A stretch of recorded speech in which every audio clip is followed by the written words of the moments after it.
Hello' friends, welcome back to my mini blog. আজি আমি আহিছোঁ ৰিয়াবাহঁতৰ ঘৰলৈ আৰু পাপু দাদাহঁতৰ ঘৰলৈ। মানে বিয়াত অহা হোৱা নাছিলে, সেয়েহে ভাবিছোঁ এদিন ফ্ৰী হৈ পেলাই আহিম। আৰু ইপিনে মাহঁতে তামোল খোৱাত পূৰা ব্যস্ত, য'তে কি নহওক তামোলখন লাগিবই মাহঁতক। তাৰপিছত ধুনীয়া সৌন্দৰ্য উপভোগ কৰি কৰি আমি গৈ আছোঁ। তাৰপিছত মাহঁতে দোকানত সোমালে মিঠাই কিনিবৰ কাৰণে। আৰু প্ৰথমতে আহিলোঁ আমি ৰিয়াবাহঁতৰ ঘৰত, কাৰণ নতুন এখন ঘৰ আৰু জেগাখিনি খুবেই ধুনীয়া। মানে পথাৰৰ মাজত যে খুব ধুনীয়াকৈ বতাহ বলি থাকে। আৰু যোৱাৰ লগে লগে দেখা পালোঁ ৰিয়াবাক কাপোৰ গুচাই আছিলে। আৰু এনেদৰে সোমালোঁ, চেণ্ডেল খুলিলোঁ, ভিতৰলৈ গ'লোঁ। খুব ধুনীয়া ঘৰ চৰবোৰো। ৰিয়াবাৰ বিয়াটো আমাৰ অহা হোৱা নাছিলে, মোৰ বসন্ত হৈছিলে, সেয়েহে ভাবিছিলোঁ এদিন ভালকৈ বন্ধ পালে যাম। আৰু আহি পোৱাৰ লগে লগে ৰিয়াবাই কিবা কিবি বনাই আছে, এইবিলাক ফল মূল কাটি দিছে। তাৰে পিছত আমি আহিলোঁ ৰিয়াবাহঁতৰ বেডৰুমলৈ। গোটেইকেইটা ৰুম আপোনালোকক দেখাই আছোঁ লাহে লাহে। প্ৰথমতে আহিলোঁ বেডৰুমত। বেডৰুমটো খুবেই ধুনীয়া আৰু ছাইডত পথাৰখন আছে, ধুনীয়াকৈ বতাহ বলি থাকে।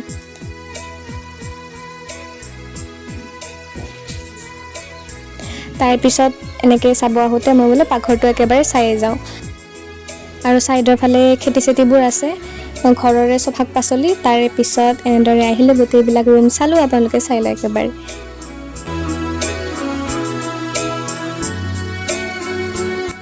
তাৰে পিছত আমাক খাবলৈ দিলে জুচ আৰু কিবা কমলা টেঙা আৰু কল।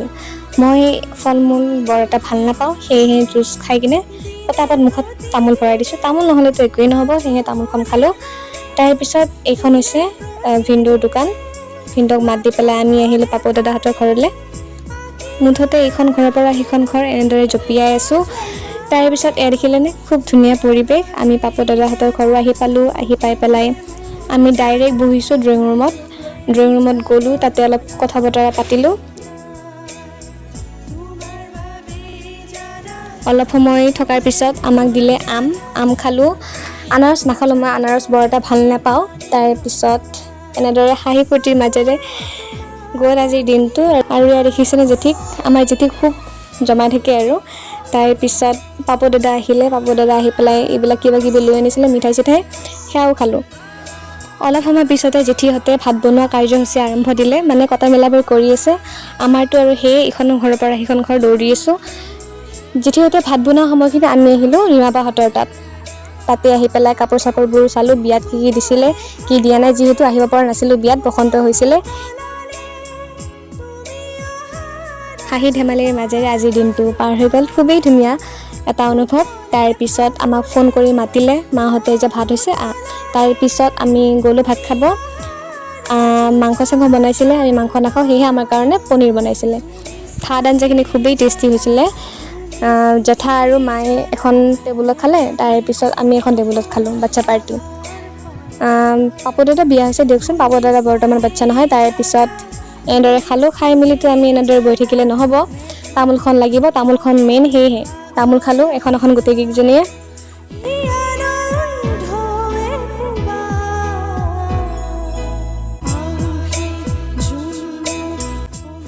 তামোল চামোল খাই পেলাই অলপ কথা চথা পাতিলোঁ। কথা পতাৰ পিছত আমি ওলাই আহিলোঁ ৰিয়াবাহঁতৰ তালৈ। আমি গোটেইবিলাকে বহি থাকোঁতেই এই দেখিছেনে, সাপ ওলাইছে। সাপ ধৰা মানুহো মাতিছে। কি বা সাপ, এনাকন্দা চাগে, এনাকন্দা নহয় কিবা বেলেগ, কি বা নামটো নাজানো। তাৰে পিছত গোটেইবোৰে কথা পাতি আছে, মোৰ ইপিনে টোপনি মজ লাগিছে। গোটেইবোৰে কথা পাতি থকাৰ মাজতে মই শুই দিলোঁ। শুই উঠি পেলাই ৰীমাবাই চাহ তাহ বনাইছিলে, চাহ মিঠাই কিবা কিবি দিছিলে। আমি কথা পাতি সেয়াও খালোঁ।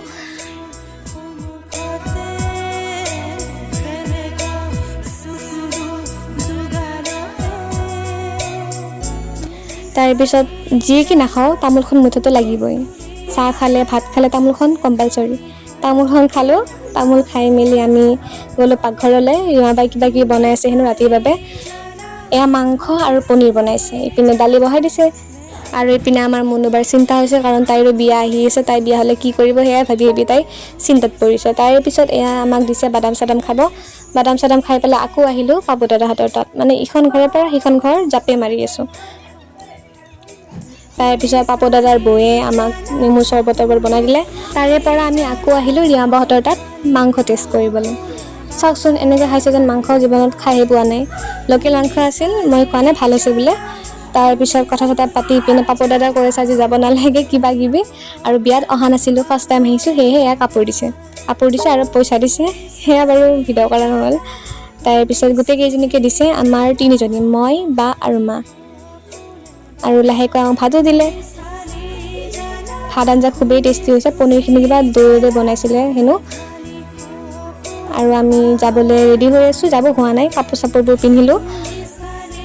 আৰু ভিনদেউহঁতে হেনো কালি এখন গাড়ী ল'ব, আজি নলয়, গাড়ী এখন ল'ব, চাই থৈ দিছে এইখন গাড়ী। আমি গোটেইবোৰে বাহিৰত বতাহ খাই খাই কথা পাতি আছোঁ, কি ধুনীয়া বতাহ, শ্বিলঙতকৈও মানে বেছি ভাল লাগিছে ইয়াতে আহি। তাৰপিছত ইহঁত দুটাতো আৰু দুয়োটাকে লৈ ব্যস্ত। তাৰপিছত এনেদৰে কথা পতাৰ পিছতে ভাবিলোঁ দোকানখনৰ পৰা অলপমান ঘূৰি আহোঁ। খাব যোৱা নাছিলোঁ দেই, মই ভাবিছোঁ ব্লগ বনাম বুলি, ইপিনেতো আৰু খুৱাইটো খায়ে আছে, গোটেই বস্তুবিলাক চেছ কৰিছে ডিমাবাই। আৰু যি কি নহওক, আমাৰ কাৰণে কিবা কিবি আনিছে দেখিছেনে, পুটুককৈ হাতৰ মুঠিত কিবা কিবি লৈ আহে। তাৰপিছত যিহেতু যাবলৈ ওলালোঁ, এয়া বস্তু বাহিনী বান্ধি দিছে, মাংস চাংস কিবা কিবি মামাহঁতৰ কাৰণে।